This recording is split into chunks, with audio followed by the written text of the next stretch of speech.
তাহলে আজকে আমরা পড়াবো হচ্ছে অ্যাসিড বৃষ্টি বা অ্যাসিড রেইন। অ্যাসিড বৃষ্টি বা অ্যাসিড রেইন জিনিসটা কি না, তো আমরা পরিবেশকে এতই ভালোবাসি, প্রকৃতিকে আমরা এতই ভালোবাসি যে প্রকৃতির মধ্যে প্রচুর রকমের ভালো ভালো পদার্থ ছেড়ে দিই নাকি। যেমন আমরা প্রকৃতির মধ্যে কলকারখানা থেকে নির্গত সালফার ডাইঅক্সাইড ছেড়ে দিই।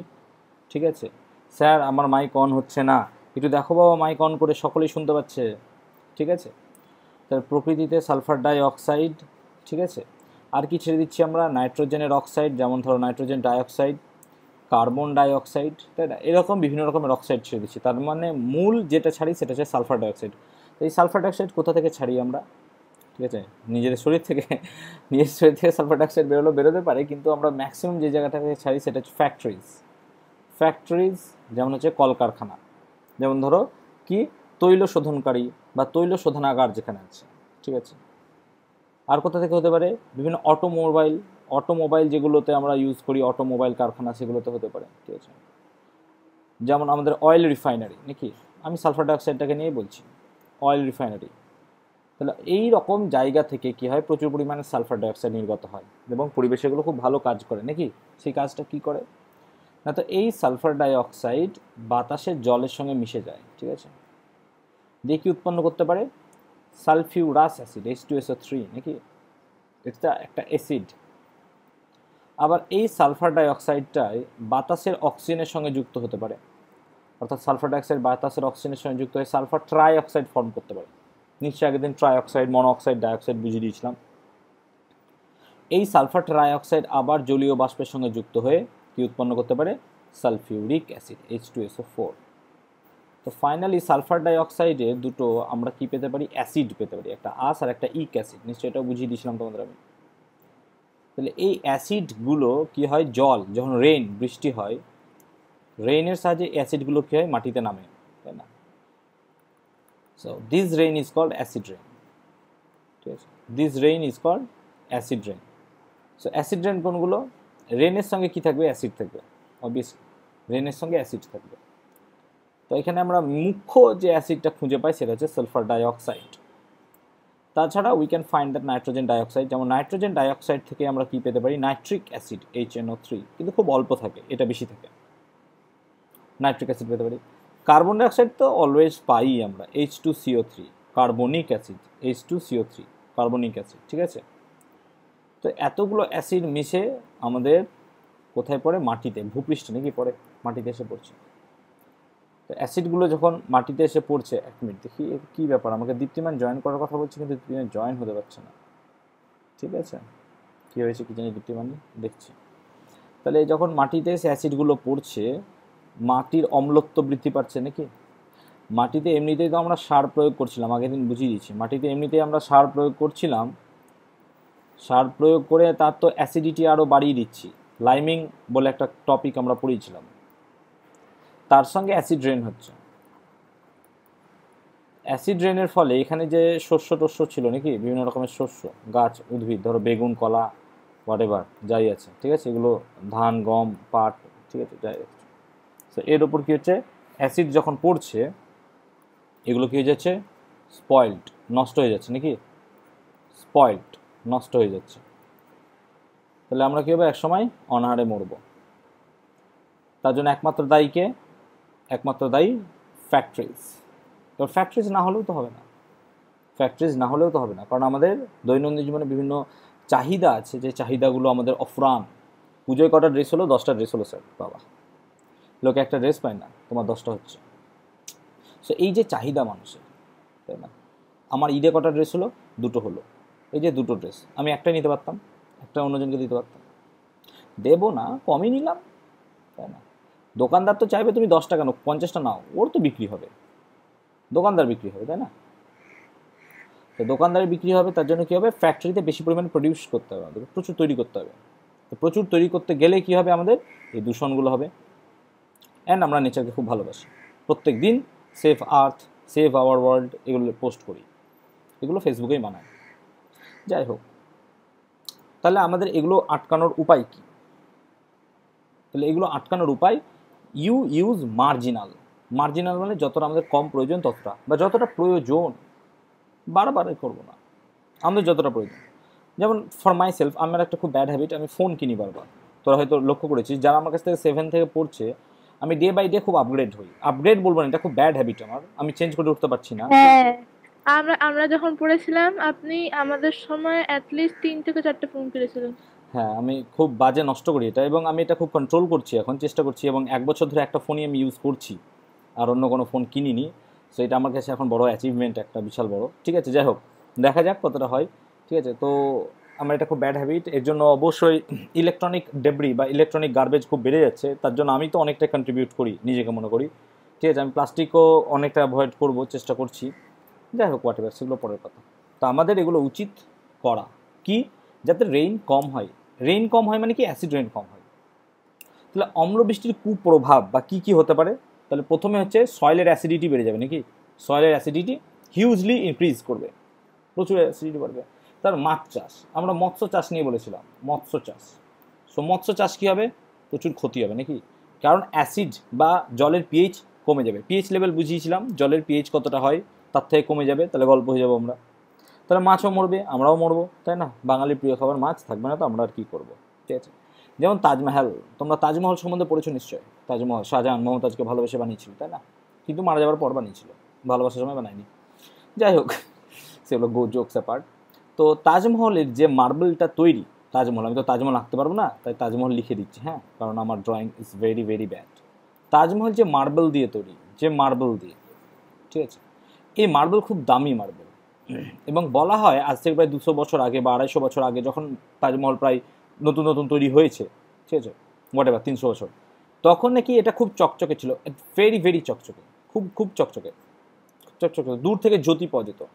আমি রিসেন্টলি গেছিলাম 1 বছর বা 2 বছর আগে, সেই রকম দ্যুতি আমি দেখতাম। আমি সারাদিন ছিলাম ওখানে তাজমহলে, মানে লাইক দুপুর থেকে একদম সন্ধ্যে পর্যন্ত, যতক্ষণ আমাকে তাড়িয়ে দেয় লাঠি মেরে, ততক্ষণ পর্যন্ত আমি তাজমহলের আশেপাশে ছিলাম, কই সেই রকম আমি কিছু ভালো দেখতে পেলাম না, আমি দূর থেকেও দেখেছিলাম, সেরকম আমি পাইনি। এবং আমি যদি খুব ক্লোজলি যদি তাজমহলটাকে দেখি, তো মার্বেলের মধ্যে হলুদ হলুদ ছোপ আমি দেখতে পেয়েছি। ইয়েস, তোমরাও দেখতে পাবে। কালো রঙের তাজমহলের মার্বেলের পাশাপাশি কালো রঙের একটা বর্ডার আছে, দেখবে বর্ডারগুলো উঠে গেছে, দেখবে কালো রঙের বর্ডারগুলো প্রায় নেই। তাহলে এগুলো কেন হলো? Due to acid rain. Acid rain মার্বেলের ওপর কি করছে, একটা ক্ষতিকর আস্তরণ তৈরি করছে। না, তো আমরা যদি মার্বেলের যদি আমরা সংকেত দেখি, তো মার্বেল ক্যালসিয়াম কার্বনেট বা CaCO3 দিয়ে তৈরি, ক্যালসিয়াম কার্বনেট। তাহলে মার্বেল ক্যালসিয়াম কার্বনেট দিয়ে তৈরি, তার মানে কি, এই ক্যালসিয়াম কার্বনেটের সঙ্গে তুমি যখন H2SO4 এর বিক্রিয়া করাবে, then you can find that calcium sulphate, এটা জিপসামের একটা রূপ বলতে পারো, এর সঙ্গে জল মেশালে জিপসাম হয়, ক্যালসিয়াম সালফেট, এবং উৎপন্ন হয় কি, জল নাকি, সরি, H2O + CO2। এই ক্যালসিয়াম সালফেটটা কিন্তু খুব উজ্জ্বল নয়, অনুজ্জ্বল, এবং এটা কি হচ্ছে, মার্বেলের ওপর পড়ছে, মার্বেলের ওপর গিয়ে জমে যাচ্ছে, তার মানে ওপর থেকে অ্যাসিড রেইন হচ্ছে, এবং এটা মার্বেল ছিল তো, আমাদের মার্বেলটাকে কি করছে, গলিয়ে দিচ্ছে নাকি, গলিয়ে এরকম একটা অনুজ্জ্বল অংশ তৈরি করছে, কার উপর পড়ে থাকছে, সেটা মার্বেলের উপরই পড়ে থাকছে। তার মানে অ্যাসিড রেইনের ফলে আমাদের এরকম স্মৃতিসৌধ, যেমন অশোক স্তম্ভ বলতে পারো, ঠিক আছে, তাজমহল ইজ দ্য মোস্ট, সবচেয়ে বেশি ক্ষতি হচ্ছে, এবং সপ্তম আশ্চর্যের মধ্যে একটা আশ্চর্য, অবভিয়াসলি বুঝতেই পারছো। তাহলে এগুলো কি হচ্ছে, আমাদের ক্ষতি হয়ে যাচ্ছে। তাহলে মার্বেলটা কি একটা স্টোন, পাথর নাকি, মার্বেল ইজ এ স্টোন, এবং স্টোনের মধ্যে এরকম ক্ষত সৃষ্টি হচ্ছে, ক্ষত মানে স্টোনটা আস্তে আস্তে নষ্ট হয়ে যাচ্ছে। তাহলে এই রকম ঘটনাকে আমরা বলি স্টোন ক্যান্সার। সো স্টোন ক্যান্সারটা এখান থেকে টার্মটা এসছে, কারণ আমাদের মার্বেলের মধ্যে যে স্টোন আছে, সেই স্টোনটা আস্তে আস্তে গল্প হয়ে যাচ্ছে, কার দরুন, H2SO4 দরুন। এটা কেন হচ্ছে, তাজমহলেই বেশি হচ্ছে কেন, বিকজ সেখান থেকে কিছু দূরে আমাদের অয়েল রিফাইনারি আছে, ঠিক আছে, মথুরা বা আগ্রা বলতে পারো, অয়েল রিফাইনারি আছে, ঠিক আছে, আবার গুজরাটে আছে। তো এই সমস্ত জায়গায় অনেক অয়েল রিফাইনারি আছে। এমন নয় যে ধরো তুমি বেলঘড়িয়াতে একটা অয়েল রিফাইনারি বানালে, কথার মানে বলছি, হবে না, সম্ভব, যদি হতেও পারে, বলা যায় না। তো বেলঘড়িয়ায় তুমি কি বানালে, একটা অয়েল রিফাইনারি বানালে, ঠিক আছে, এই অয়েল রিফাইনারি থেকে যে অ্যাসিড বৃষ্টি হবে, সেটা বেলঘড়িয়াতে হবে এরকম কোনো মানেই নেই। কারণ এই যে বাষ্পগুলো, অর্থাৎ sulphur dioxide, nitrogen dioxide, whatever you have chosen, এগুলো উড়ে যায় আকাশে, উড়ে গিয়ে ধরো আমাদের বীরভূমের বাড়ির কাছে এসে বৃষ্টিটা হলো, ঠিক আছে। তাহলে এটা হতেই পারে। যেমন আমাদের কার্বন ডাইঅক্সাইড, আমরা ডে বাই ডে এত কার্বন ডাইঅক্সাইডকে মার্কেটে ছেড়ে দিচ্ছি, সেগুলো অ্যাকচুয়ালি জমা হচ্ছে কোথায়, এগুলো অ্যাকচুয়ালি চলে যায় তোমার গিয়ে, বা ক্লোরোফ্লোর কার্বন বলো, হোয়াট এভার, এগুলো চলে যায় একদম আমাদের পোল, সেজন্য তো অ্যান্টার্কটিকার গ্রভর সৃষ্টি হয়ে যাচ্ছে না, অ্যান্টার্কটিকার মধ্যে অ্যান্টার্কটিকার বরফ গলে যাচ্ছে।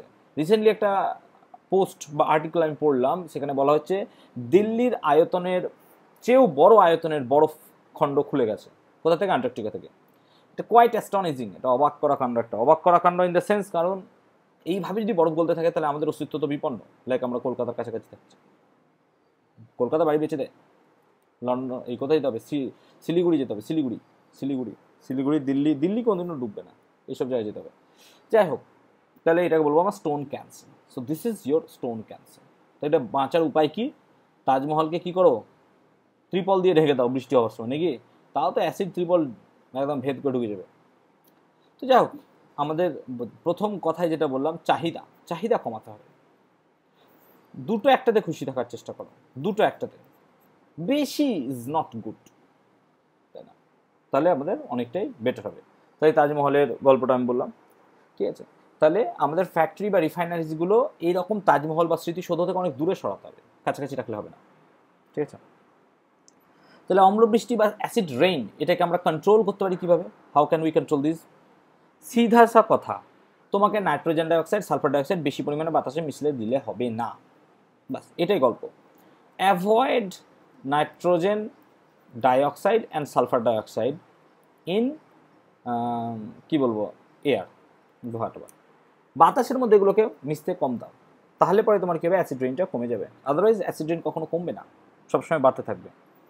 এমন কিছু জ্বালানি ইউজ করো যেগুলো সালফার বা নাইট্রোজেন জাতীয় নয়। যেমন কথার মানে বলছি, আমরা যখন দীপাবলি, তাই না, দিওয়ালি বা আমাদের যাই বলে দীপাবলি হোয়াটএভার, তো আমাদের কলকাতা বা পশ্চিমবঙ্গ ওরিয়েন্টেড যে পরিমাণে আতশবাজি বলো বা পটকা হোয়াটএভার যাই ফাটানো হয়, তার থেকে অনেক বেশি হয় দিল্লি সাইডে। তুমি যদি একটা এস্টিমেশন পড়ো বা আর্টিকেল পড়ো, আমি পড়েছি, খুব বেশি, অনেক বেশি করা হয়। আমাদের কলকাতা অনেক কম তার তুলনায়। যাই হোক, কলকাতাতেই নিয়ে আমি, এত বেশি করা হয়। এবার বারুদ বা যেটা তৈরি হয়, যেটা দিয়ে আমরা ফাটে, সেটা তৈরি হয় সালফার জাতীয় পদার্থ, ঠিক আছে? কারণ সালফারকে যদি বাতাসে পোড়াও, সালফার ডাইঅক্সাইড, এই সালফার ডাইঅক্সাইডের গন্ধ কেমন? পোড়া বারুদের মতো। তার মানে সালফারই অ্যাকচুয়ালি বারুদের মতো কাজ করে বলতে পারি আমরা। তুমি যদি দেখো, এরকম পটকা বানানোর একটা মূল উপাদান হচ্ছে সালফার ছাড়া হয় না, সালফার লাগে। তাহলে আমরা যখন দীপাবলিতে বোম ফাটাচ্ছি খুব মজা সুরে, তখন বাতাসে আমরা প্রচুর পরিমাণে সালফার ডাইঅক্সাইড ছেড়ে দিচ্ছি না, শুধু আমাদের 2 সেকেন্ডের একটা মজার জন্য, 2 সেকেন্ডের একটা মজা, ওই ফট করে ফাটলো আর একটা বিশাল আওয়াজ হলো, বাস ওইটুকুই, নাথিং এলস। তো ওই 2 সেকেন্ডের একটি মজার জন্য আমরা কি করলাম, কত সালফার ডাইঅক্সাইড মার্কেটে ছেড়ে দিচ্ছি। সো এই সালফার ডাইঅক্সাইড থেকে কি হচ্ছে, অ্যাসিড রেইন হচ্ছে। তো এবার বলবে না যে এখানে চাহিদার কোনো গল্প আছে, এন্টারটেনমেন্ট, দেখো এন্টারটেনমেন্ট পারপাসে আমরা কত ক্ষতি করছি। সো এগুলো আমাদের একটু নিয়ন্ত্রণ করা উচিত, একদমই বারণ বলছি না। এবার তুমি বলবে, স্যার আমি বারণ করলাম, 5 জন তো ফাটাচ্ছে। হ্যাঁ, তুমি থেকেই তো আরও 5 জন হচ্ছে না, একজন করে তো আস্তে আস্তে বন্ধ হবে, তাই না? তো এরকমভাবে আমাদের অ্যাসিড রেইনের গল্পটাকে কম করতে হবে, আদারওয়াইজ এটা হবে না। আর কোথায় হতে পারে, স্বর্ণাকার, যারা ধরো গোল্ড স্মিথ হয়, গোল্ড স্মিথ মানে যারা সোনার গয়না বানায়, সেই সোনার গয়নাতে অ্যাসিডকে ওখানে কি করা হয় বলতো, গলানোর জন্য কাজে লাগে। তোমরা যদি ওখানে ভালো করে দেখবে, অ্যাসিডকে নিয়ে একটা পাত্রে সোনার পদার্থ বা সোনা যেটাকে গলামে নেওয়া হয় এবং সেটাকে আগুন দেওয়া হয়। এবার অ্যাসিডের ওখান থেকে দেবে বাদামি রঙের বাষ্প বেরোয়, তাই না? এটা বিশেষ করে নাইট্রোজেন ডাইঅক্সাইড বাদামি রঙের বাষ্প।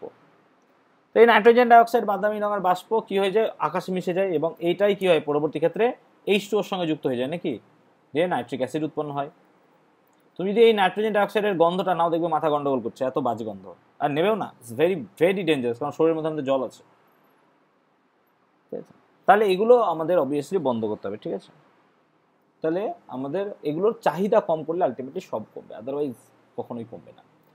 তো এই হলো আমাদের সিম্পল গল্প অ্যাবাউট অ্যাসিড রেইন, ঠিক আছে? এরপর যেটা আমরা পড়বো সেটা হচ্ছে প্রশমন বা নিউট্রালাইজেশন। সো প্রশমন বিক্রিয়া, এই সকলে শুনতে পাচ্ছিস, একটু কনফার্ম করতে বাবা, প্রশমন বিক্রিয়া, ওকে। নিউট্রালাইজেশন রিঅ্যাকশন, হ্যাঁ শুনতে পাচ্ছি, okay. Neutralization reaction, what is this? Simple, প্রশমন বিক্রিয়া বলতে বোঝায় অ্যাসিড আর ক্ষারের বিক্রিয়া, কিন্তু তার মধ্যে একটা লজিক আছে। সমতুল্যাঙ্ক পরিমাণ মানে কি? তুমি যদি এখানে NaOH নাও, আর H2SO4 নাও, বিক্রিয়াটা হবে এরকম Na2SO4 প্লাস H2O। এটা সিম্পল অ্যাসিড ক্ষার রিয়াকশন। কিন্তু দেখো এখানে মজার ব্যাপার, Na2 হয়েছে, তার মানে 2 দিতেই হবে তোমাকে যতই করো না করো। তাহলে দেখো ব্যালেন্সটা ঠিক হচ্ছে। তা দুটো অক্সিজেন, চারটে, 6টা অক্সিজেন, চারটে, আর এখানে দুটো, 6টা অক্সিজেন, চারটে হাইড্রোজেন, দেখো দুটো হাইড্রোজেন আর দুটো, চারটে হাইড্রোজেন, তাহলে ব্যালেন্সিং কমপ্লিট। কিন্তু তুমি যদি খুব ভালো করে দেখো, এখানে একটা অণু, কথার মানে বলছি, একটা অণু সালফিউরিক অ্যাসিড কার সঙ্গে বিক্রিয়া করছে? দুটা অণু, কার? Sodium hydroxide. তার মানে তুমি বলতে পারো যে দুটা সোডিয়াম হাইড্রোক্সাইডকে পুরোপুরি প্রশমিত করতে একটা অণু H2SO4 দরকার। এই গল্পটা হচ্ছে তুল্য গল্প। মানে একটা সালফিউরিক অ্যাসিডের তুল্য হচ্ছে দুটো সোডিয়াম হাইড্রোক্সাইড। গল্পটা যদি তুমি অন্যভাবে নাও, ক্যালসিয়াম হাইড্রোক্সাইড তার সঙ্গে যদি তুমি H2SO4 দাও, তাহলে তুমি দেখবে ক্যালসিয়াম সালফেট উৎপন্ন হচ্ছে আর জল উৎপন্ন হচ্ছে। দেখো এখানে কোনো গল্পই নাই ব্যালেন্সিংয়ের, ব্যালেন্সিং অলরেডি হয়েই রয়েছে। সালফেট একটা, সালফেট একটা, ক্যালসিয়াম একটা, ক্যালসিয়াম একটা, অক্সিজেন দুটো, কোথায় গেলি বাবা, দুটো হাইড্রোজেন আর দুটো, চারটে হাইড্রোজেন, তাহলে 2H2 দিয়ে দাও, তাহলে শেষ হয়ে যায়। তাহলে দেখো ব্যালেন্সিং কমপ্লিট। তার মানে এখানে তুমি বলতে পারছো একটা ক্যালসিয়াম হাইড্রোক্সাইড আর একটা সালফিউরিক অ্যাসিডের অণু পরস্পর তুল্য। তাই তুল্য বলতে বোঝায় যতটা যার সঙ্গে বিক্রিয়া করে পুরোপুরি লবণ জল উৎপন্ন করবে। তার প্রসারণ ক্রিয়া যদি সংজ্ঞা লিখে, আমার সংজ্ঞাটা কি বলবো শুনে নাও সকলে, পরে ইউটিউবে পেয়ে যাবে। যে রাসায়নিক বিক্রিয়ায় সমতুল্যাঙ্ক পরিমাণ কোনো অ্যাসিড এবং ক্ষার পরস্পরের সঙ্গে, এই যে সমতুল্যাঙ্ক কথাটা বললাম, এটা ইম্পর্টেন্ট, সমতুল্যাঙ্ক পরিমাণ কোনো অ্যাসিড এবং ক্ষার পরস্পরের সঙ্গে বিক্রিয়া করে লবণ ও জল উৎপন্ন করে, এবং ওই দ্রবণে অ্যাসিড ও ক্ষারের ধর্ম একদমই থাকবে না, পুরোপুরি লোপ পায়, তবে ওই রাসায়নিক বিক্রিয়াকে বলবো প্রশমন বিক্রিয়া। দেখো প্রশমন বিক্রিয়ার দুটো এক্সাম্পল তোমার কাছে আমি দিয়েছি, সোডিয়াম হাইড্রোক্সাইডের সঙ্গে সালফিউরিক অ্যাসিডের এবং ক্যালসিয়াম হাইড্রোক্সাইডের সঙ্গে সালফিউরিক অ্যাসিডের। তো তুল্যাঙ্ক বা তুল্যর গল্পটা আমরা এখানে মোটামুটি বুঝতে পারলাম, ঠিক আছে। এখানে আর একটা সংজ্ঞা আমরা পড়বো, সেটাকে বলা হয় titration. What is titration? Titration বলতে কি বোঝায়? যে কোনো নির্দেশকের উপস্থিতিতে, এবার প্রশমন বিক্রিয়ার সঙ্গে যদি আমি একটা নির্দেশককে অ্যাড করি, প্লাস নির্দেশক, তার নির্দেশক কি করে? প্রশমন ক্ষণ নির্ণয় করে। খুব ভালো করে যদি ক্লাসটা করেছো আমার, তাহলে বুঝতে পারবে নির্দেশক কি করে, প্রশমন ক্ষণ নির্ণয় করে। তাহলে কোনো নির্দেশকের উপস্থিতিতে যে পদ্ধতি অবলম্বন করে, ঠিক আছে, যে পদ্ধতি অবলম্বন করে অ্যাসিড ও ক্ষারের প্রশমন ক্রিয়া সম্পন্ন করা হয় এবং প্রশমন ক্ষণ জানা যায়, তাকে বলবো আমরা সিম্পল ট্রাইট্রেশন, ঠিক আছে। তা ট্রাইট্রেশনের গুরুত্বটা কি? আমরা প্রশমন ক্ষণ জানতে পারবো। কেন প্রশমন ক্ষণ জানতে পারবো? বিকজ ইউ আর ইউজিং নির্দেশক, নির্দেশক ইউজ করছো বলে জানতে পারবে। So this is your trituration, ঠিক আছে, ক্লিয়ার হয়েছে? তাহলে অ্যাসিডের যদি আমাকে তুল্যাঙ্ক ভার, তুল্যাঙ্ক ভার জিনিসটা পরে পড়বে, ঠিক আছে, তুল্যাঙ্ক ভার।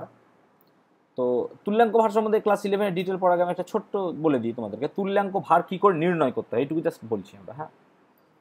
তো অ্যাসিডের তুল্যাঙ্ক ভার, অ্যাসিডের তুল্যাঙ্ক ভার, এগুলো ডিটেল পড়বে 11-এ, অসুবিধা নাই। কি হবে? সিম্পল মনে রাখবে, অ্যাসিডের যতটা আণবিক ভর, অ্যাসিডের যতটা আণবিক ভর বাই তার ক্ষারগ্রাহিতা, বাই তার ক্ষারগ্রাহিতা।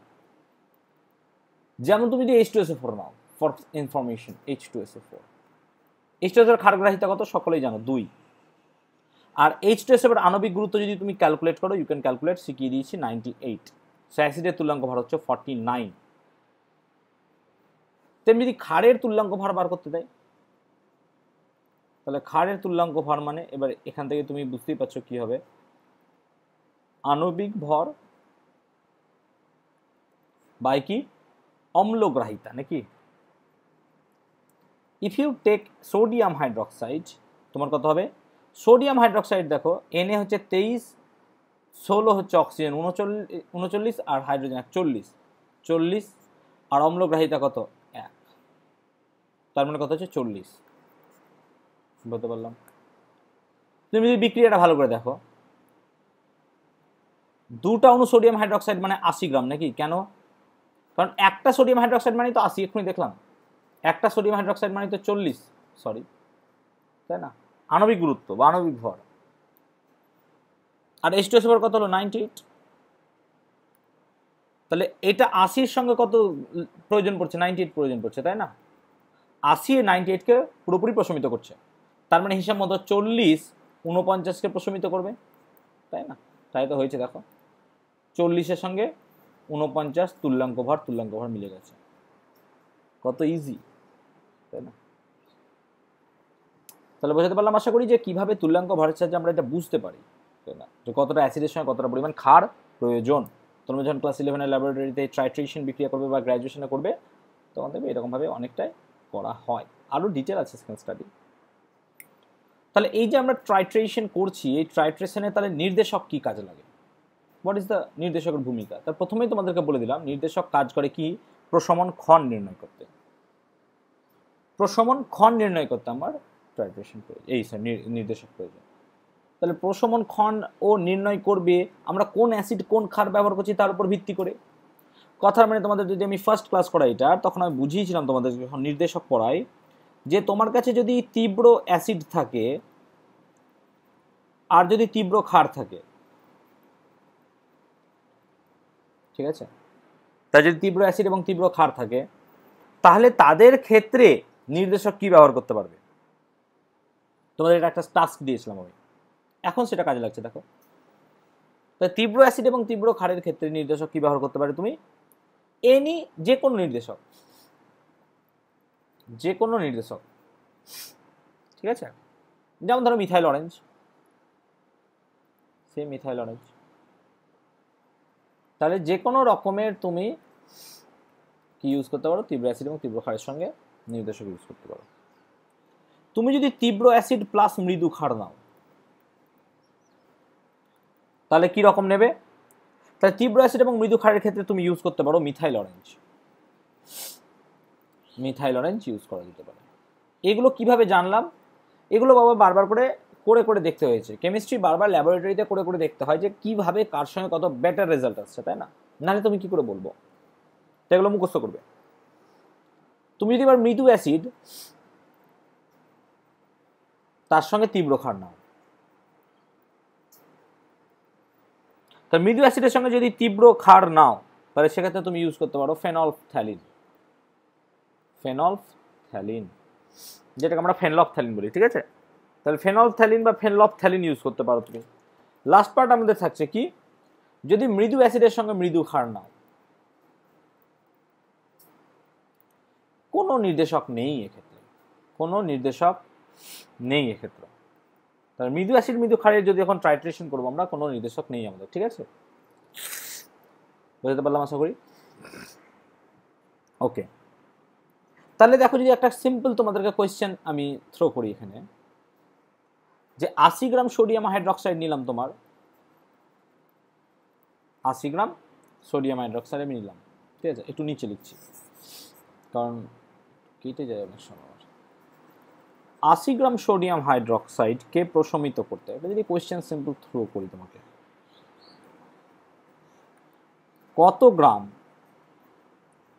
H2SO4 প্রয়োজন, কি করে বার করবে? প্রথমে তুল্যাঙ্ক ভার বার করো, সলিউশন NaOH এর তুল্যাঙ্ক ভার এক্ষুনি বের করে দিলাম তোমাদের, কত বাবা, 40, ঠিক আছে। তার মানে তুমি যদি এখন বিক্রিয়া দেখো, ঠিক আছে, তুমি যদি বিক্রিয়া দেখো তাহলে NaOH প্লাস H2SO4 এই তো করতে হবে আমাকে, তোমার কত, Na2SO4 প্লাস 2H2O, তাহলে এখানে নিশ্চয়ই 2, তার মানে দুটো লাগছে নাকি, তার মানে কত হচ্ছে 2 × 40 = 80। আর H2SO4 এর যদি তুল্যাঙ্ক ভর দেখো কত হয় 49, এই 49, কিন্তু তার আণবিক ভর কত 98 গ্রাম। তার মানে 98 গ্রাম সালফিউরিক অ্যাসিড পুরোপুরি 2 আয়তন বা 2 মোল সোডিয়াম হাইড্রক্সাইডের সঙ্গে পুরোপুরি মিলে যায় 80 গ্রাম। তার মানে আমি বলতে পারি 80 গ্রাম সোডিয়াম হাইড্রক্সাইডকে প্রশমিত করতে 98 গ্রাম H2SO4 প্রয়োজন হবে, তাই না? আমরা দেখো এইভাবে বের করতে পারি। এবার কোশ্চেনটা যদি আমি একটু ঘুরিয়ে দিই, তোমাকে জাস্ট এখানে কি বললাম আমি, এই 80 গ্রাম, এবার আমি একটু জাস্ট অন্য করে দিচ্ছি, এই 80 গ্রামের বদলে আমি বললাম জাস্ট 40 গ্রাম, সে 40 গ্রাম। এবার কি করে করবো? তো সিম্পল ইউনিটারি মেথড করবো, ঐকিক নিয়ম।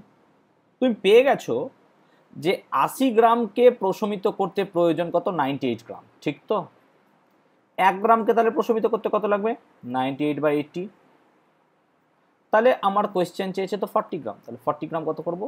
98/80 ইন্টু 40, তাহলে 40/2 সমান দেখো 49 গ্রাম। আশা করি কোয়েশ্চেনের অ্যান্সারটা বুঝতে পেরেছো, তাই না? তাহলে এটা হচ্ছে কত বেরোবে এখান থেকে? অ্যান্সারটা কত বেরোবে? 49 গ্রাম, নাকি? 49 গ্রাম বেরোবে।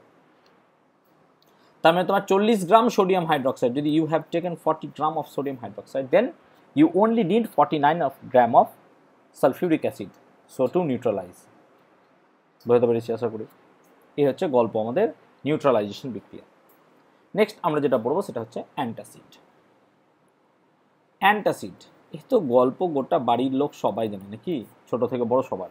অ্যান্টাসিড কি, তাই না? ভোজ ভান্ডার খুব বেশি খেয়ে নিলে পরে, কোনোদিন খাসির মাংস অনেক বেশি খেয়ে নিলে পরে, তাই না? অনেক বেশি খেয়ে নিলে পরে সেদিন কি হয়? আমাদের খুব কষ্ট হয়, মনে হয় যে এগুলোকে এবার বার করতে পারলে ভালো। সামনে দিয়ে বেরোবে নাকি মুখ দিয়ে বেরোবে, কোন দিক দিয়ে বেরোবে, কান দিয়ে বেরোবে, নাক দিয়ে বেরোবে, যে দিক দিয়ে বেরোবে বেরোই যায়, বেরোলেই ভালো। কেন খাবো এত বেশি? যাই হোক, এটা আমার ক্ষেত্রে অ্যাপ্লিকেবল। আমিও প্রচণ্ড খাই খাসি বা মাটন হলে আমিও, তবে আমি এটা ত্যাগ করার চেষ্টা করছি মাটন, ঠিক আছে? বাড়িতেও বলছিলাম যে মাটন আমি আর বেশি খাবো না, ঠিক আছে? কারণ 4 পা যাদের আছে তাদের অ্যাভয়েড করার চেষ্টা করছি, ঠিক আছে? হোয়াটএভার, সেগুলো পরের কথা। তাহলে অ্যান্টাসিড কি? যে অতিরিক্ত যদি খাবার খেয়ে নিই, ঠিক আছে? তাহলে অতিরিক্ত খাবার না খেলেও অনেক সময় দেখা যায় পাকস্থলীতে কি হয়, অনেক সময় তুমি কিছু খাওনি, এবার তুমি যদি কিছু না খাও, খাবার টাইম তো পাকস্থলী জানে যে তোকে দুপুর 2টোর সময় আমাকে কিছু দিতে হবে, তাই না? পাকস্থলী তো সেটা জানে।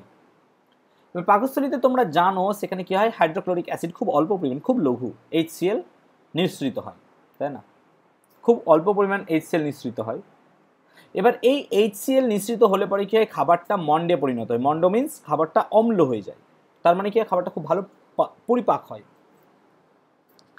এবার তুমি খাবার দাওনি অনেকক্ষণ, তাহলে পাকস্থলীতে আস্তে আস্তে অ্যাসিডের পরিমাণ বাড়বে। তাহলে এই যে পাকস্থলীতে সামহাও কোনো কারণে অ্যাসিড বেড়ে যায়, তার ফলে আমাদের পেটে খুব কষ্ট হয়।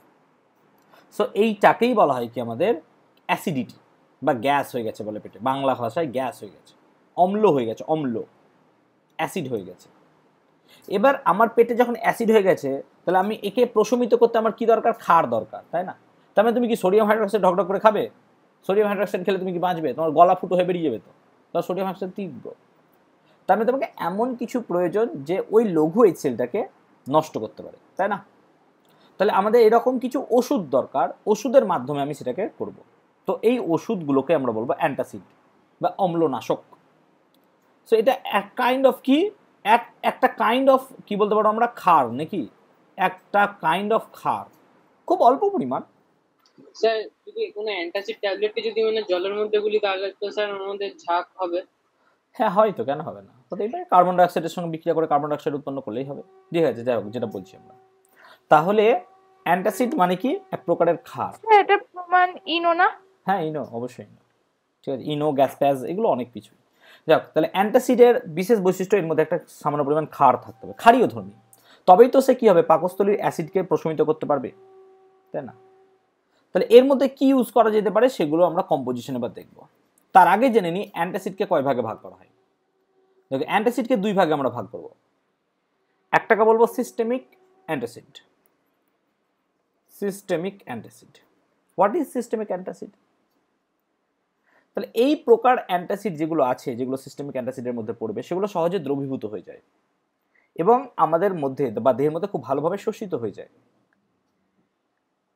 ঠিক আছে? তাহলে সিস্টেমিক অ্যাসিড কি হবে, খুব সহজে দ্রবীভূত আর আমাদের দেহের মধ্যে শোষিত হয়, ঠিক আছে? এবং এগুলো যেহেতু ইউজ করব আমরা এবং খুব দ্রুত কাজ করবে, তাই আমাদের দেহে অ্যাসিড যে ক্ষার ভারসাম্য আছে সেটা নষ্ট হয়। যেমন ধরো ইনো কাম করে 6 সেকেন্ড में, এই 6 সেকেন্ডে কাম করা বা 6 সেকেন্ডে কাজ করার জন্য আমাদের দেহে কিন্তু অ্যাসিড ক্ষারের একটা বিশাল ভারসাম্য নষ্ট হয়। অবভিয়াসলি আস্তে আস্তে রিকভার করে, আমাদের দেহ তো রিকভার করতে খুব ভালো পারে, কিন্তু সেক্ষেত্রে এটা সিস্টেমিক অ্যান্টাসিড আমাদের দেহের ক্ষার বা অ্যাসিডের যা ভারসাম্য আছে সেটা নষ্ট করে দেয়। তাই বেশি পরিমাণে সিস্টেমিক অ্যান্টাসিড নেওয়াটা মোটেও উচিত নয়। লাইক ইনো, খুব বেশি ইনো খেতে ডাক্তারেও তোমাদের বারণ করবে, তাই না? খুব বেশি ইনো খেতে ডাক্তারও তোমাদের বারণ করবে। এই হলো সিস্টেমিক অ্যান্টাসিড। নন সিস্টেমিক অ্যান্টাসিড কোনগুলো? তাহলে এর জাস্ট উল্টোটা হবে নাকি, this is not known systemic antacid, এর উল্টোটা হবে। এই প্রকার অ্যান্টাসিডগুলো অদ্রাব্য, ঠিক আছে, এই প্রকার অ্যান্টাসিডগুলো অদ্রাব্য। সিস্টেমিক খুব ভালো দ্রবীভূত হয়। নন সিস্টেমিক অ্যান্টাসিড দেহে আমাদের শোষিত হয় না, তাই না, এরা খুব কম পরিমাণ শোষিত হয় এবং একটা বিশেষ পর্যায়ে কাজ করে, ঠিক আছে, আর এদের ফলে অ্যাসিড ক্ষারের দেহের মধ্যে ভারসাম্য নষ্ট হয় না, ঠিক আছে। তাহলে এদের এক্সাম্পল কি হতে পারে? যেমন ধরো অ্যালুমিনিয়াম হাইড্রক্সাইড, যদি আমরা অ্যালুমিনিয়াম হাইড্রক্সাইড নিই, সরি সংকেতটা ভুল হচ্ছে না, তাহলে অ্যালুমিনিয়াম হাইড্রক্সাইডকে যদি আমরা দেখি তাহলে এটা হচ্ছে নন সিস্টেমিক অ্যান্টাসিড। আর কি বলতে পারি আমরা? সোডিয়াম বাইকার্বনেট, খাবার সোডা, এটা হচ্ছে কি আমাদের সিস্টেমিক অ্যান্টাসিড, ঠিক আছে। তাহলে সিস্টেমিক আর নন সিস্টেমিকের মধ্যে পার্থক্য কি? সিস্টেমিক খুব দ্রুত দেহের মধ্যে শোষিত হয়ে যায়, অ্যান্টাসিড হয় না, নন সিস্টেমিক হয় না। নন সিস্টেমিক অদ্রাব্য, সিস্টেমিক দ্রাব্য। তাহলে পার্থক্যগুলো আশা করি বোঝাতে পেরেছি। তাহলে অ্যান্টাসিডের পার্শ্ব প্রতিক্রিয়া কিছু তো থাকতে পারে নাকি, কিছু পার্শ্ব প্রতিক্রিয়া থাকতে পারে। তো পার্শ্ব প্রতিক্রিয়া জানার আগে আমরা জানি এর কম্পোজিশনটা কি, এর মধ্যে কি কি থাকে। তাহলে তুমি এখান থেকে দেখো স্পষ্ট বুঝতে পারছো কম্পোজিশনটা, কোনো না কোনো ধাতব পদার্থের কি থাকছে, হাইড্রক্সাইড নাকি।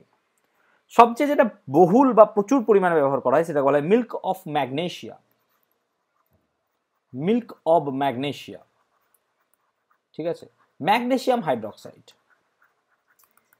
ম্যাগনেসিয়াম হাইড্রক্সাইড এটা আমরা ইউজ করি। তাহলে এই যে আমরা অ্যাসিড বা আমাদের দেহের মধ্যে অ্যাসিডিটি আছে সেটাকে প্রশমিত করতে আমরা ক্ষার খাচ্ছি, তাই না, খুব অল্প পরিমাণ ক্ষার। তাহলে এগুলো অ্যাসিডের সঙ্গে বিক্রিয়া করবে, দিয়ে কি উৎপন্ন করবে? So you can find salt, লবণ এবং জল। লবণ মানেই সবসময় কিন্তু সোডিয়াম ক্লোরাইড, খাদ্য লবণ নয় বাবা। তাহলে অ্যালুমিনিয়ামের একটা লবণ তৈরি করবে। যেমন ধরো অ্যালুমিনিয়াম যদি হাইড্রোক্লোরিক অ্যাসিডের সঙ্গে বিক্রিয়া করে, সাপোজ এর সঙ্গে আমি কি করছি, HCl পাকস্থলীর বিক্রিয়া করাচ্ছি, তাহলে কি হবে? অ্যালুমিনিয়াম ট্রাইক্লোরাইড AlCl3 উৎপন্ন করবে, এটা তো লবণ। এবং এই লবণগুলো আমাদের ক্ষুদ্রান্তর বা বৃহদান্তরে আস্তে আস্তে জমা হতে থাকবে যদি বেশি পরিমাণে আমরা খাই। সিমিলারলি ম্যাগনেসিয়ামের ক্ষেত্রে ম্যাগনেসিয়াম ক্লোরাইড উৎপন্ন হবে এবং এগুলো আস্তে আস্তে জমতে থাকবে। জমতে জমতে আমাদের মধ্যে কি হবে? কোষ্ঠকাঠিন্যের সৃষ্টি হতে পারে, তাই না, কোষ্ঠকাঠিন্য হতে পারে। তো এগুলোর দেখো সবসময় অবশ্যই ক্ষতিকর দিক আছে, সেজন্য সবসময় বলে অ্যান্টাসিড বা এরকম কিছু ওষুধ না খাওয়াই বেটার। যদি খুব প্রয়োজন পড়ে দেন ইউ ক্যান ট্রাই, তাহলে তুমি খেতে পারো, ঠিক আছে। তাহলে মিল্ক অফ ম্যাগনেসিয়াতে কি থাকে যেটা বলছিলাম, ঠিক আছে, ম্যাগনেসিয়াম হাইড্রক্সাইডের জলীয় দ্রবণ বা জলীয় প্রলম্বন ইউ ক্যান সে, ঠিক আছে। এটা খুব দ্রুত কাজ করে, খুব দ্রুত মিল্ক অফ ম্যাগনেসিয়া, সেজন্য আমরা এটাকে বহুলভাবে ব্যবহার করি, সেজন্য আমি লিখেও দিয়েছি দেখো। এবং খুব তাড়াতাড়ি কাজ করার ফলে আমাদের খুব আরাম দেয়। যেমন Eno, whatever you can say, এর মধ্যে মিল্ক অফ ম্যাগনেসিয়া ইউজ করতে পারো, এর মধ্যে অ্যালুমিনিয়াম হাইড্রক্সাইড ইউজ করতে পারো, এগুলো খুব দ্রুত কাজ করে, ঠিক আছে। মিল্ক অফ ম্যাগনেসিয়া খুব দ্রুত কাজ করে, ঠিক আছে। তাহলে এর ব্যবহারের ফলে আমাদের দেহের মধ্যে অবশ্যই ক্ষতি হতে পারে, এটা কিন্তু অবভিয়াসলি নির্ধারিত। তো আমাদের যত অ্যান্টাসিড কম ব্যবহার করব তত বেটার, ঠিক আছে। তাহলে এর মধ্যে প্রধান যে রোগটা হয় সেটা কি বললাম? কোষ্ঠকাঠিন্য মাস্ট হয়, প্রায় লোকের দেখা যায়।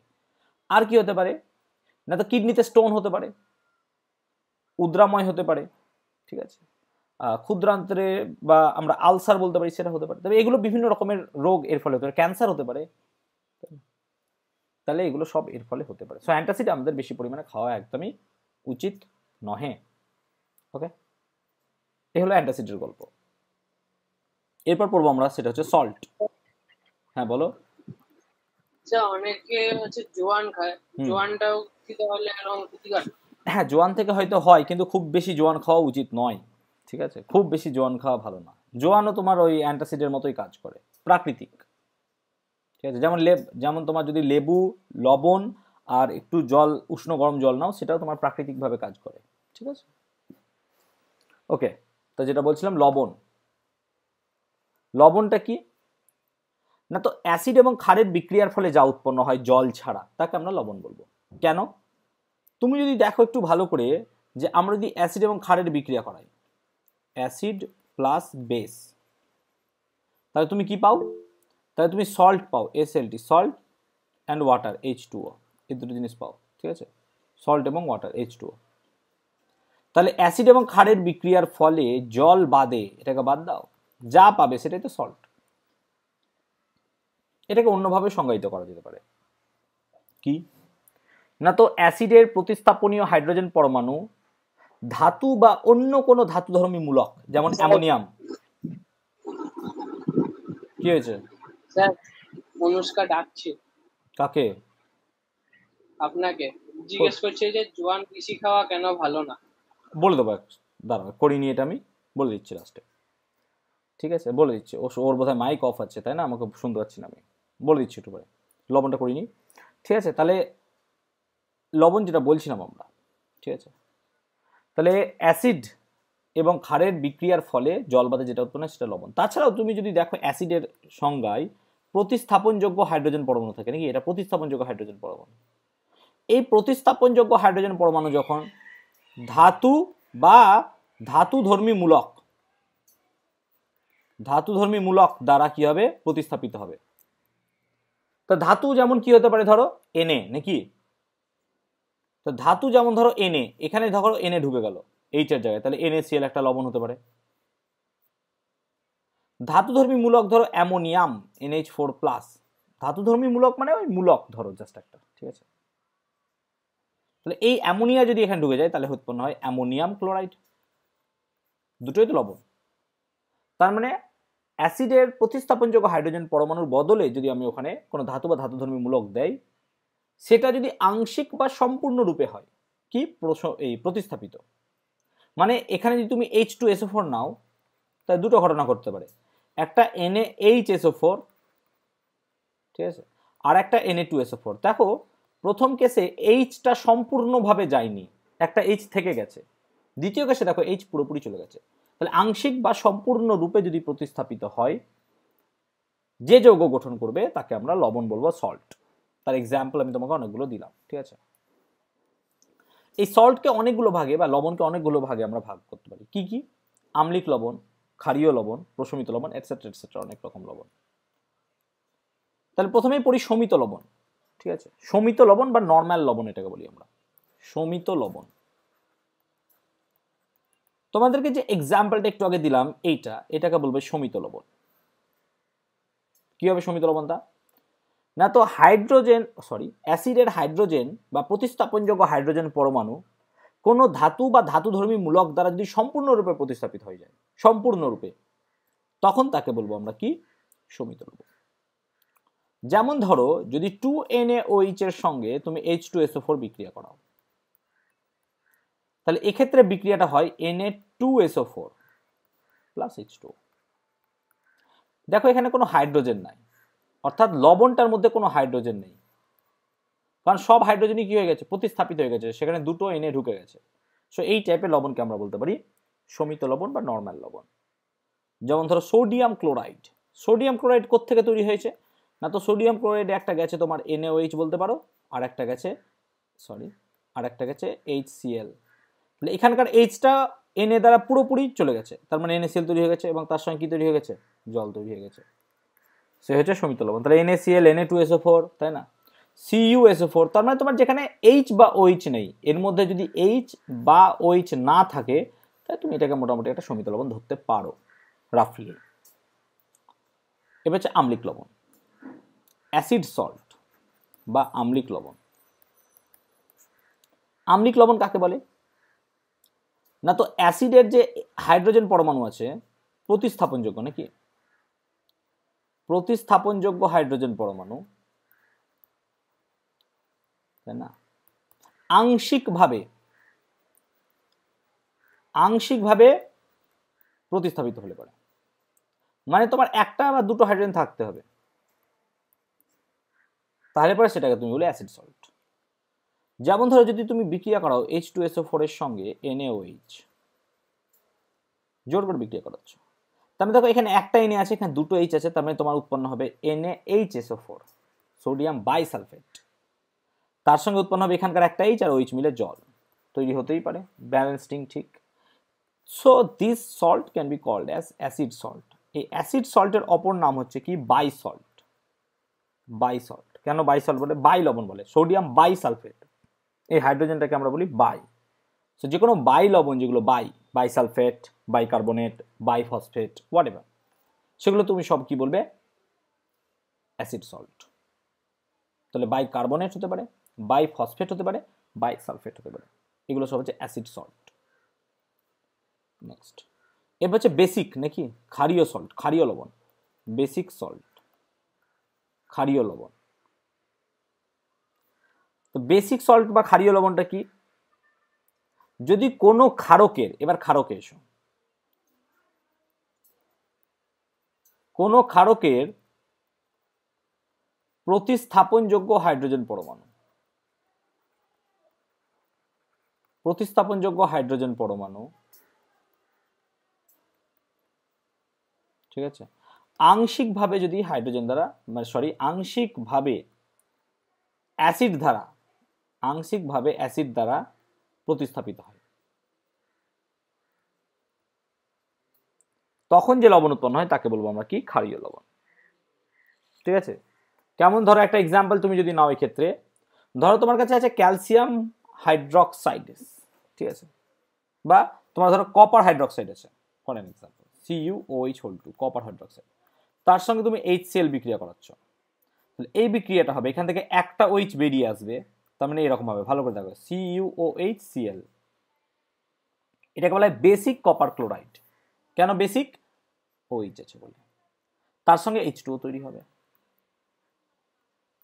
যদি আরেকটা এক্সাম্পল নিই আমরা, ধরো আমি নিলাম কি লেড নাইট্রেট, ঠিক আছে, লেড হাইড্রক্সাইড না, সরি, লেড হাইড্রক্সাইড, তার সঙ্গে তুমি HNO3 বিক্রিয়া করো, তাহলে উৎপন্ন হবে দেখো PbOHNO3, এটাকে বলা হয় লেড হাইড্রক্সাইড নাইট্রেট বা বেসিক লেড নাইট্রেট, বা তার সঙ্গে জল উৎপন্ন হবে, ধরো হোয়াটএভার।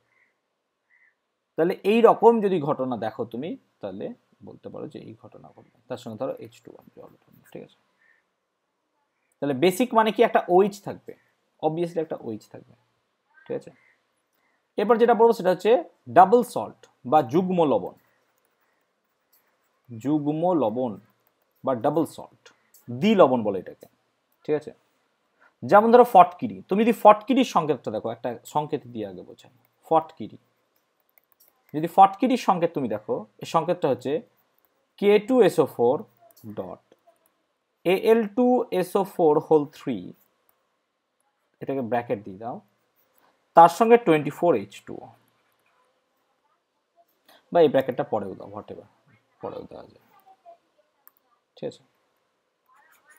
তো এই পুরোটাকে বলবো ফটকিরি। এখানে দেখো দুটো লবণ হচ্ছে, নাম্বার 1 অ্যান্ড নাম্বার 2, 2 সল্টস আর দেয়ার। তাহলে এই রকম ক্ষেত্রে যদি দুটো সমিত লবণ বা দুটো নর্মাল লবণ, ঠিক আছে, একটা নির্দিষ্টভাবে যুক্ত হয়, ঠিক আছে, এবং এটা যদি কঠিন অবস্থায় স্থায়ী হয়, এটা কিন্তু স্থায়ী, দুটো সমিত বা নর্মাল লবণ পরস্পর যুক্ত হয়ে একটা স্থায়ী লবণ যদি তৈরি করে, ঠিক আছে, তাহলে একে কি বলবো আমরা? ফটকিরি। এই টাইপের লবণগুলো তড়িৎ দ্বারা বা তড়িৎ বিয়োজিত হয় না, ঠিক আছে, যেটাকে বলা হয় তড়িৎ বিয়োজিত, তড়িৎ বিয়োজিত হয় না, আয়নিত হয় না বা এরকম কিছু, অর্থাৎ জলে ফেলে দিলে এরকমই থাকবে। তাহলে ফটকিরি লবণের সঙ্গে আরেকটা লিখতে পারো তুমি মোড় লবণ, মোড় বলে এটাকে, মোড় লবণ, ঠিক আছে, মোড় লবণ। মোড় লবণটা কি না? তো FeSO4 ফেরাস সালফেট, তার সঙ্গে অ্যামোনিয়াম সালফেট থাকে NH4 হোল 2SO4, ঠিক আছে, তার সঙ্গে কি থাকে? 6 অণু জল 6H2O, এবং পুরোটা ব্র্যাকেটে দিলাম। সো দিস ইজ কল্ড মোড় সল্ট বা মোড় লবণ। লাস্ট আমরা পড়বো জটিল লবণ, এটা তোমরা 11-এ আরো ডিটেল পড়বে। জটিল লবণটা, জটিল লবণটা কি? জটিল লবণ, ঠিক আছে, জটিল লবণে দেখো আমরা দ্বি লবণে পড়লাম, দুটো লবণ মিশে থাকবে নাকি? জটিল লবণে কি থাকবে? আরো বেশি থাকবে, ঠিক আছে। তাহলে দুই বা ততোধিক সরল অণু পরস্পর যুক্ত হয়ে যে লবণ তৈরি করে, এবং যেটা কঠিন, ঠিক আছে, তার মানে কি? দুই বা ততোধিক যে কোনো অণু পরস্পর যুক্ত হয়ে যে লবণ তৈরি করবে। ফর এন এক্সাম্পল, যদি তোমাকে বলা হয় পটাশিয়াম ফেরোসাইনাইড, পটাশিয়াম ফেরোসাইনাইড, ঠিক আছে। এর সংকেতটা কি? তো পটাশিয়াম ফেরোসাইনাইড মানে হচ্ছে K4 হয়, ঠিক আছে, K4 Fe, তাহলে পটাশিয়াম ফেরো, দেখো পটাশিয়াম ফেরো, এবার সাইনাইড CN6 পটাশিয়াম ফেরোসাইনাইড, ঠিক আছে। তাহলে এটা হচ্ছে একটা জটিল লবণ। তোমরা যদি খুব ভালো করে পড়ো, কোথায়, তোমরা যখন নাইট্রিক অ্যাসিড এর শনাক্তকরণ পড়ছিলে, মনে পড়ছে, তখন তোমরা একটা বাদামি রঙের বলয় পেয়েছিলে, বাদামি বলয়। সেই বাদামি বলয়টা কি ছিল, তাই না? সেই বাদামি বলয়টা নাইট্রোসোফেরাস সালফেট, নাকি নাইট্রোসোফেরাস সালফেট।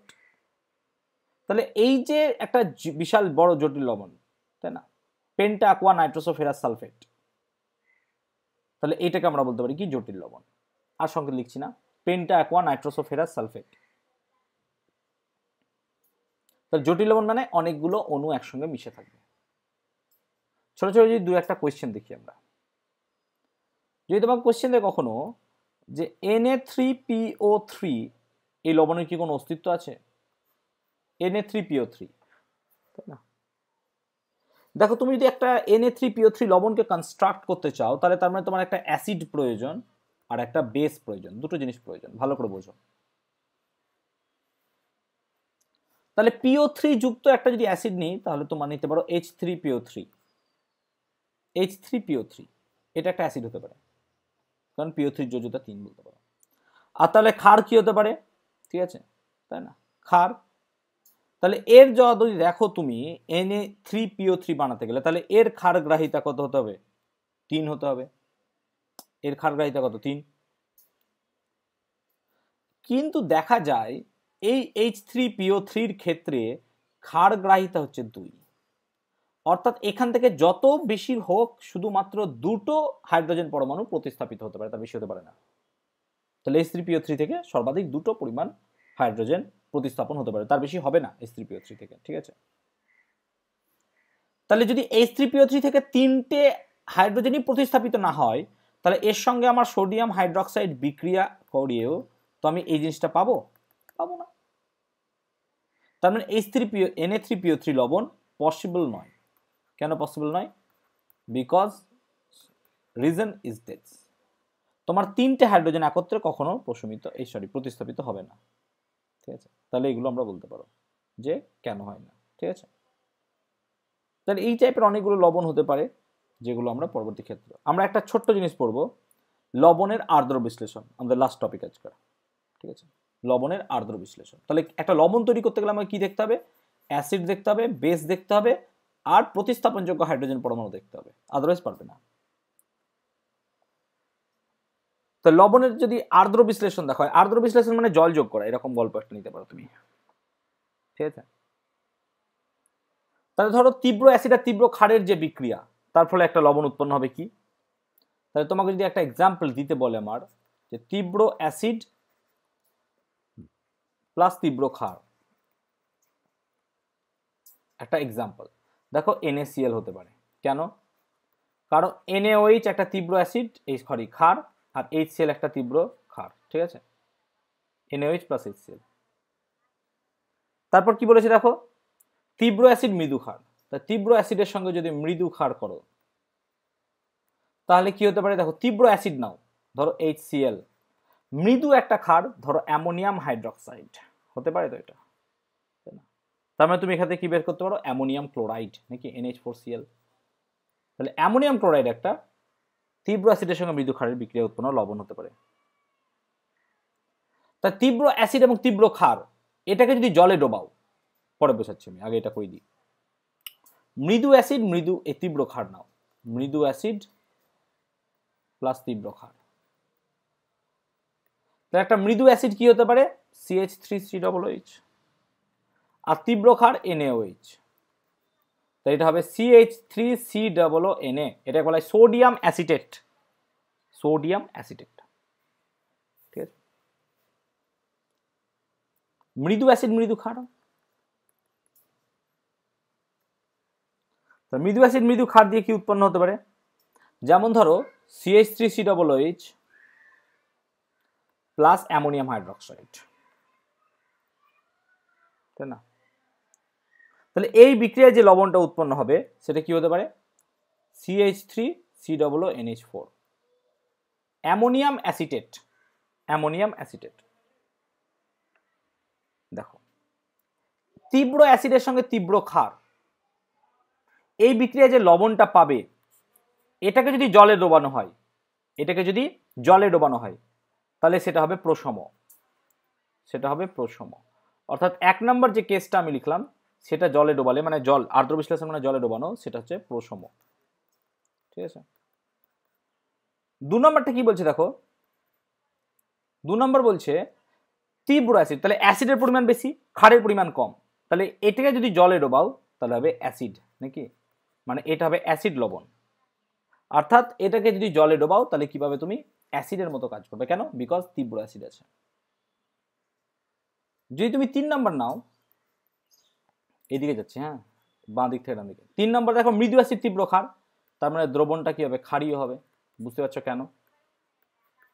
4 নম্বর কি হবে? প্রশম হবে, কারণ এখানে কোনো জোর নাই, দুটোই মৃদু। তার মানে দুটো তীব্র অ্যাসিড তীব্র ক্ষার বা দুটো মৃদু অ্যাসিড মৃদু ক্ষারের মধ্যে যে বিক্রিয়া হবে তার লবণকে যদি তুমি জলে ডোবাও সেগুলো কি হবে? সিম্পল প্রশম।